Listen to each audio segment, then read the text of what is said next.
Footsteps crunched against the gravel driveway, breaking a 3-year silence. Jamison's hand instinctively drifted to the cold steel hidden beneath his heavy canvas jacket.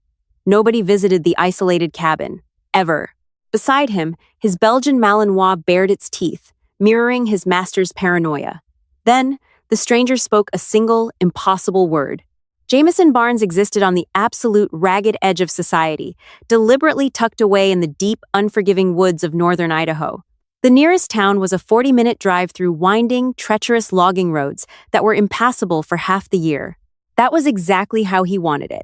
As a retired Navy SEAL who had spent 2 decades operating in the shadows of the world's most hostile environments, peace was not something he understood. Peace was a vulnerability. Peace was when the enemy struck. His property was less of a home and more of a fortified compound. Motion sensors were cleverly hidden in the hollows of ancient pine trees. High-tensile tripwires lined the blind spots of the perimeter, and reinforced steel bars sat snugly behind heavy oak shutters. Jamison trusted absolutely no one. His unit had been decimated in a catastrophic ambush in the Corangal Valley 5 years prior, an ambush that bore all the hallmarks of an inside job.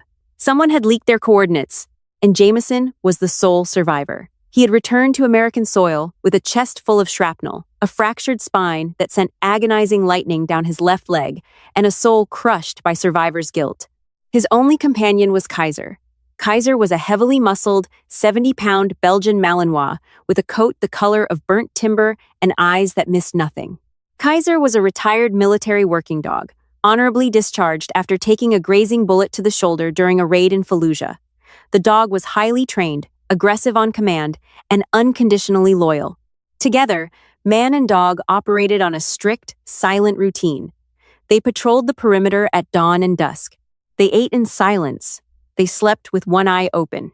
So, when the rusted blue Subaru Outback navigated the treacherous, mud-slicked incline of Jamison's private road, the routine was shattered.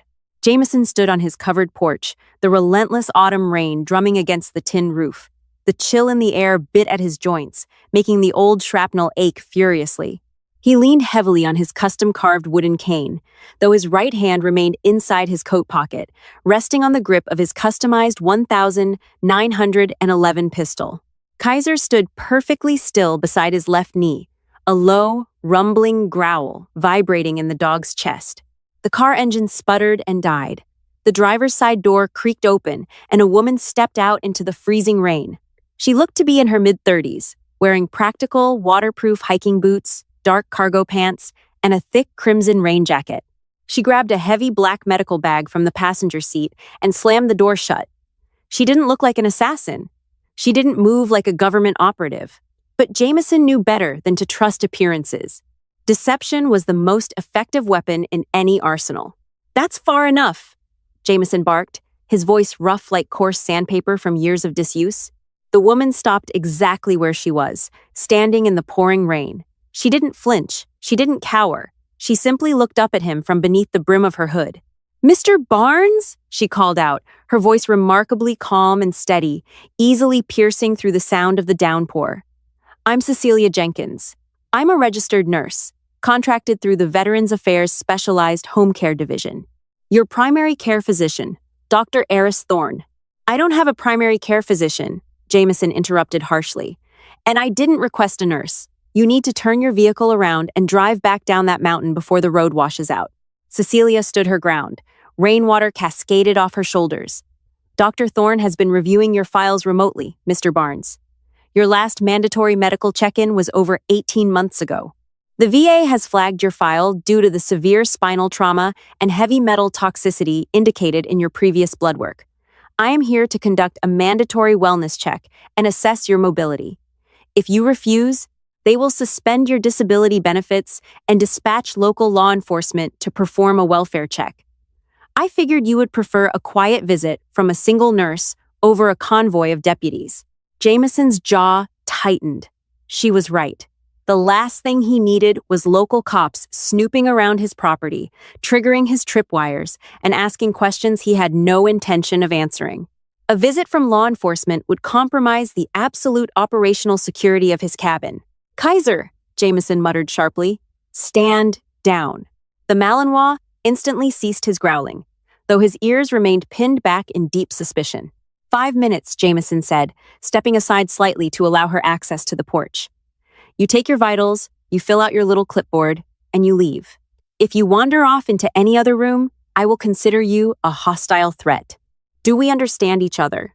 Perfectly, Cecilia replied, stepping up onto the dry wood of the porch. She shook off her jacket, revealing a practical pair of scrubs underneath.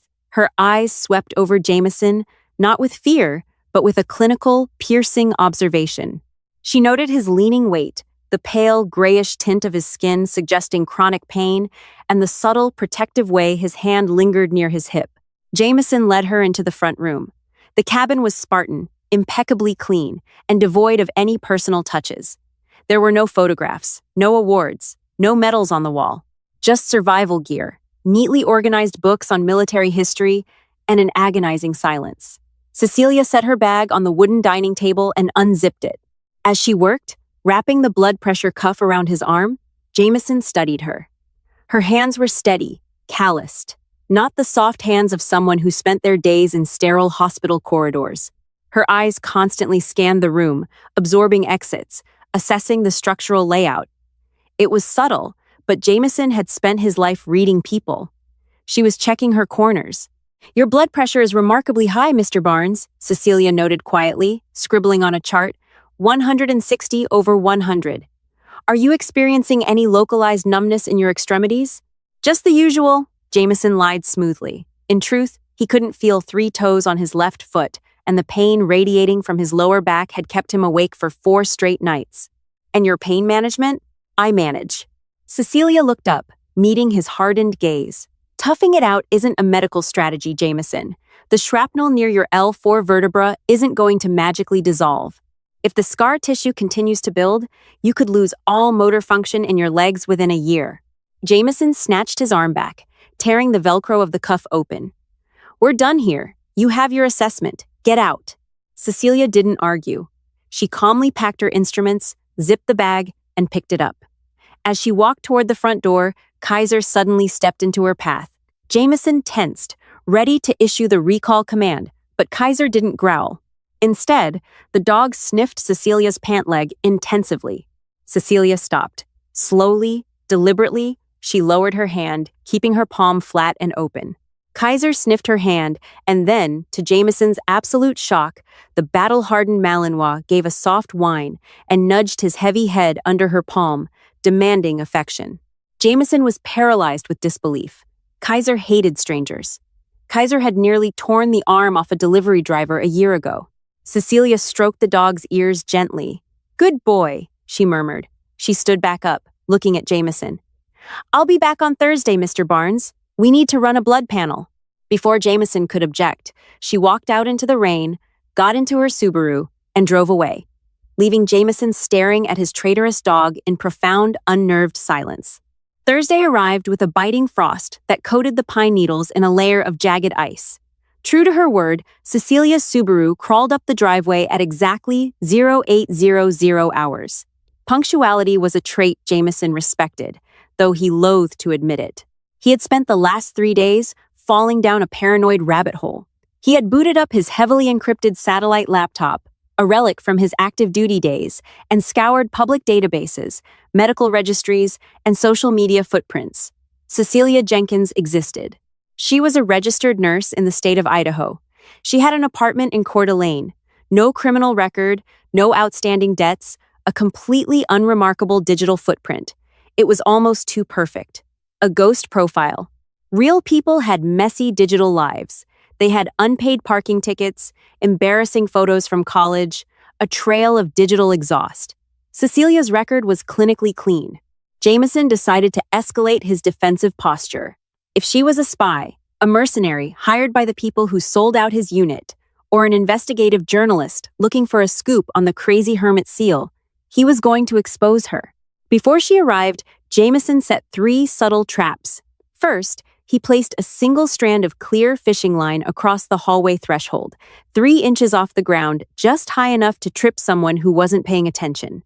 Second, he removed the firing pin from his backup pistol and left it resting openly on the kitchen counter, seemingly careless. Third, He moved his heavy medical file out of plain sight and placed a fake dummy folder on the table marked confidential. When Cecilia knocked, Jamison opened the door, his demeanor colder than the frost outside. "Mr. Barnes, good morning," she said brightly, wiping her boots meticulously on the mat. "Kitchen," he grunted, stepping aside. Cecilia walked past him. As she approached the hallway, she didn't even pause. She simply lifted her left foot exactly 3.5 inches, stepping cleanly over the invisible fishing line without breaking stride. Jamison's stomach plummeted. A civilian wouldn't have noticed that. In the kitchen, she set her bag down. Her eyes briefly flicked to the dismantled pistol on the counter, but she offered no reaction. She didn't gasp, she didn't stare. She dismissed it instantly, recognizing a weapon that posed no immediate threat. "Sleeve up, please," she requested, pulling out a tourniquet and a syringe for the blood draw. Jamison sat down, rolling up his flannel shirt. "You're very observant, Miss Jenkins." "Cecilia, please," she replied, snapping the elastic band around his bicep. "And yes, you have to be observant in my line of work. Elderly veterans tend to leave things lying around. Tripping hazards, mostly." "Is that what that was?" Jamison asked, his voice laced with dangerous quiet. "A tripping hazard?" Cecilia tapped a vein on his forearm. "Sharp scratch," she said softly, expertly inserting the needle. Blood flowed darkly into the vial. "You have excellent veins, Jamison. Though you're severely dehydrated, you need to up your water intake." Jamison watched her face. She was completely composed. The silence between them was thick, heavy, with unspoken accusations and veiled threats.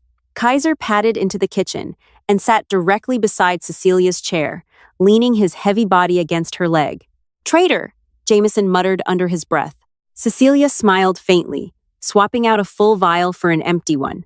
"Dogs are excellent judges of character. They don't care about the walls we build. They only care about intent. Kaiser knows I mean you no harm." "I don't care what the dog thinks," Jamison lied, pulling his arm away the second she removed the needle. "I want to know who sent you." Cecilia applied a small bandage to the puncture site. "The Department of Veterans Affairs. I showed you my badge. Badges can be forged. Files can be faked. You stepped over a near-invisible tripwire in a dark hallway, and you didn't even flinch at a loaded weapon on my counter." "An unloaded weapon," Cecilia corrected smoothly. The slide was locked back, and the firing pin was sitting next to the magazine. "It's essentially an expensive paperweight right now." Jamison froze. She had identified the missing firing pin from a brief glance. A standard VA nurse wouldn't know the internal components of a tactical firearm. "Who are you?" Jamison demanded, standing up abruptly. His chair scraped violently against the wooden floor. Kaiser whined, sensing the sudden spike in hostility. Cecilia remained seated. She slowly packed away the blood vials, her face unreadable. "I'm the nurse trying to keep you from becoming paralyzed, Jamison. Nothing more." "Bullshit," he snarled, stepping closer, looming over her. "You move like a soldier. You assess threats like an operative. I survived 20 years in the darkest corners of the earth by recognizing when I'm being hunted. So, I will ask you one last time. Who are you?" Before Cecilia could answer, a massive crack of thunder shook the cabin, followed instantly by the total failure of the lights. The power grid, always fragile during winter storms, had collapsed. The kitchen plunged into shadows, illuminated only by the gray, miserable light filtering through the frost-covered windows. Jamison immediately backed against the wall, giving himself a 180-degree view of the room. He reached for the flashlight on his belt. "Don't turn it on," Cecilia said sharply. Her voice had dropped an octave. It was no longer the polite tone of a caregiver. It was the authoritative snap of a commanding officer. "Excuse me?" Jamison growled. "If you turn on a flashlight in a dark room, you immediately broadcast your position to anyone observing from the outside," Cecilia stated, her eyes locked on the window. Rule number 1 of defensive survival. Jamison stared at her in the dim light. She was right, of course. But hearing his own tactical doctrine thrown back at him by a home care nurse sent a profound chill down his spine that had nothing to do with the dropping temperature. The silent war between them had just escalated, and Jamison realized with terrifying clarity that Cecilia Jenkins was not out of her depth. She was exactly where she wanted to be. The blizzard hit with unprecedented ferocity, dumping 2 feet of snow across the mountain within hours and severing the cabin from the rest of the world. The temperature inside plummeted. Cecilia, unable to drive her Subaru back down the treacherous, ice-slicked roads, was stranded. Jamison hated the situation. Having an unknown variable trapped in his sanctuary was a nightmare scenario. He spent the first evening sitting in his heavy armchair near the wood stove, a loaded rifle resting across his knees, watching Cecilia as she quietly read a book by the glow of the fire. Kaiser lay at her feet, practically worshipping her. As the night wore on, the gnawing, familiar pain in Jamison's spine intensified.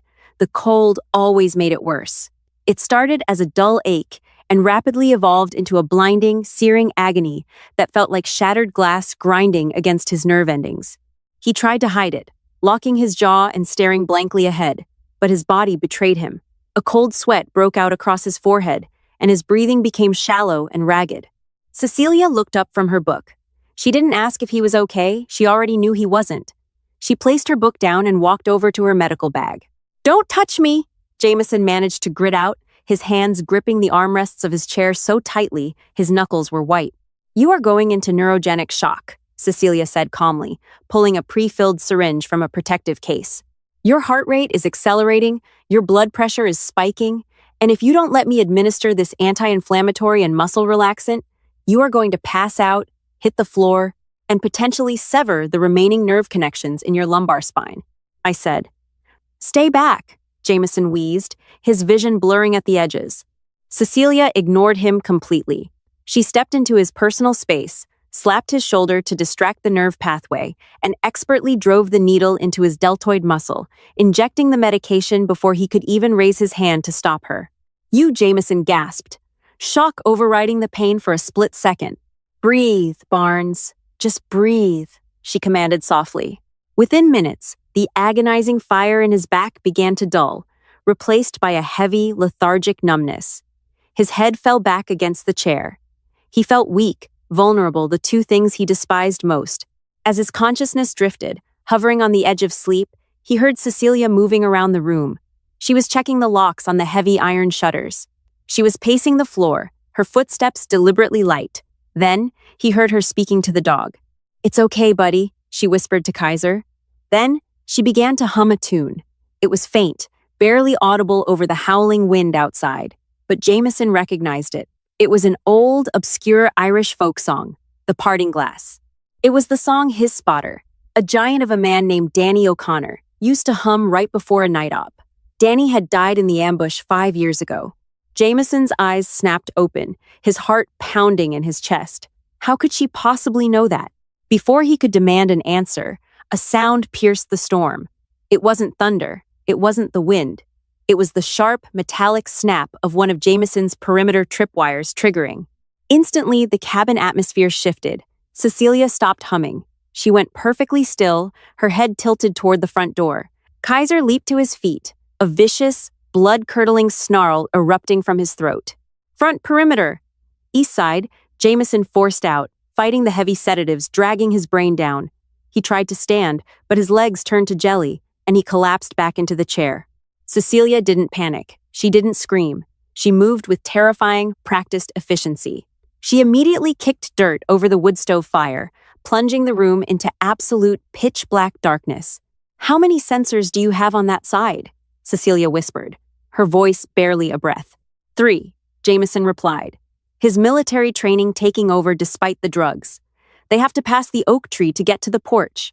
A heavy silence followed, broken only by the raging storm outside. Then, heavy, tactical footsteps echoed on the wooden planks of the porch. It wasn't local law enforcement. Cops announced themselves. Cops knocked. This was a silent, deliberate breach. "We have uninvited company," Cecilia murmured.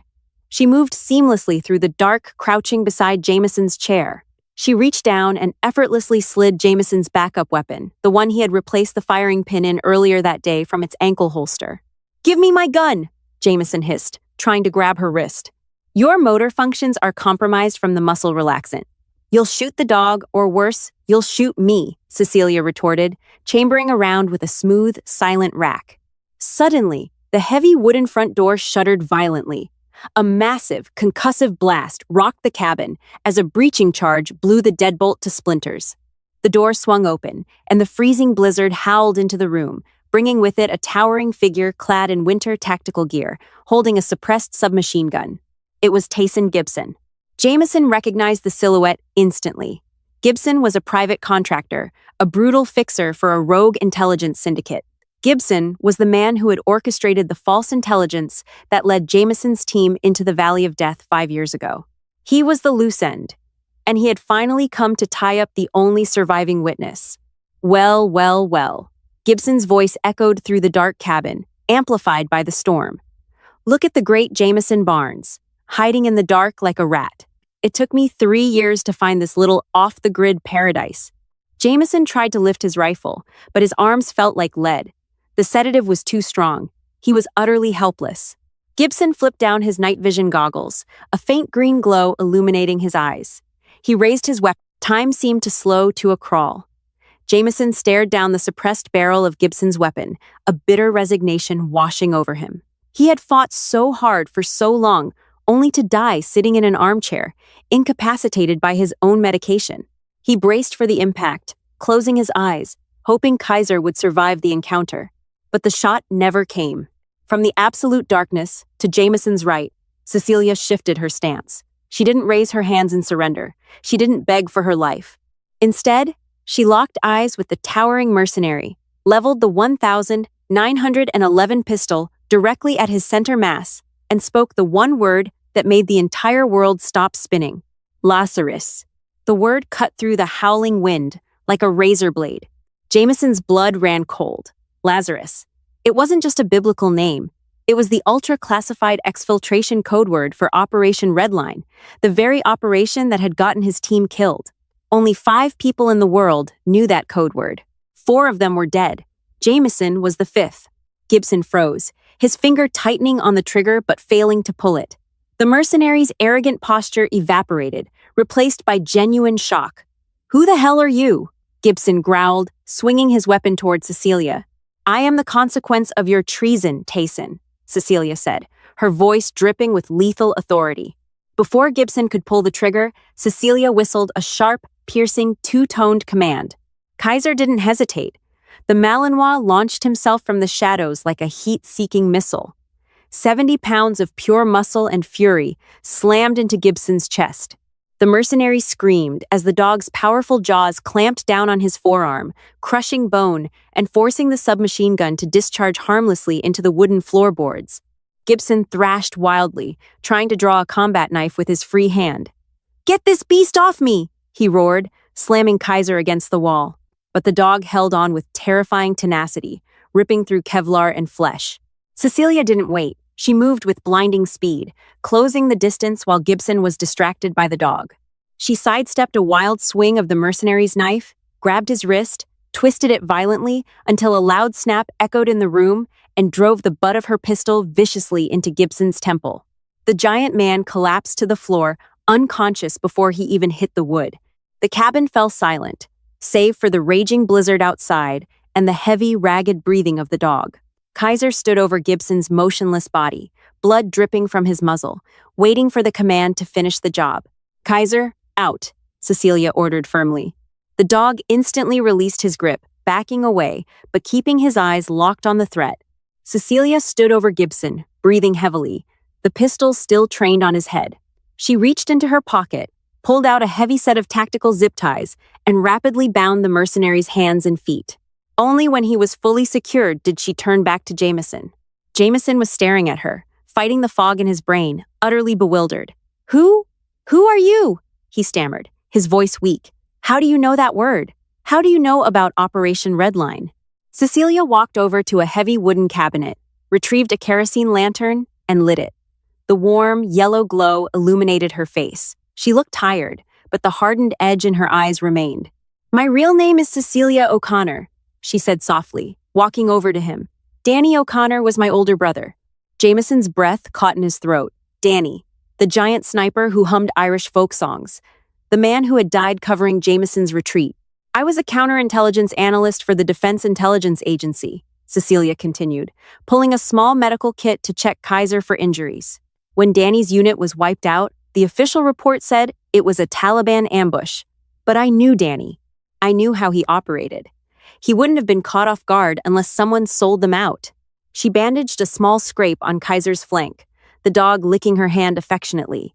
I spent 5 years digging, Cecilia said, looking up at Jamison. I bypassed firewalls, blackmailed corrupt officials, and traced offshore bank accounts.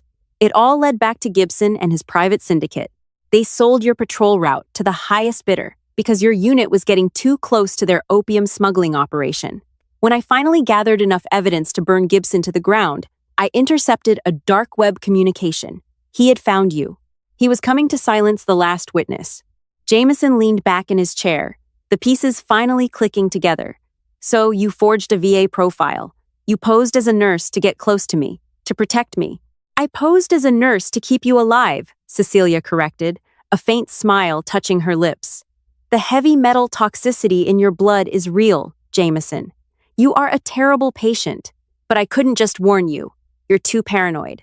You would have shot me the second I stepped onto your porch if I claimed I was an intelligence agent.